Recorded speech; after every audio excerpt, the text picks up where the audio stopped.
Nevojat për gjak në vendin tonë mbeten ende shumë të larta. Këtë e bëri të ditur edhe presidenti i Kryqit të Kuq, i cili tha se në Shqipëri duhen rreth 60 qese gjaku, ndërsa aktualisht plotësohet vetëm gjysma e kësaj sasie. Plotësimi i nevojave me gjak është një sfidë, qoftë për shtetin, qoftë edhe për Kryqin e Kuq, për gjithë shoqërinë.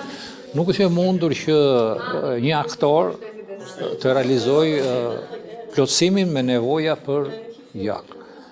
Janë shtresa ndryshme të shoqërisë kryesisht talasemikët, të cilët kanë nevojë për gjak në çdo 3 javë. Përveç kësaj janë edhe njerëzit me nevoja për të kryer operacione, njerëzit që pësojnë aksidente. Tash për t'ju dhënë një shifër, në vendin tonë duhet rreth 60.000 qeska gjaku. Afër të gjithë atyre realizohet. Por se që rëndësi ka që nga viti në vit ky numër sa vjen dhe rritet. Periudha kur nevoja për gjak është më e madhe është vera, kryesisht për shkak të shtimit të aksidenteve. Nevoja për gjak është gjithëvjetore.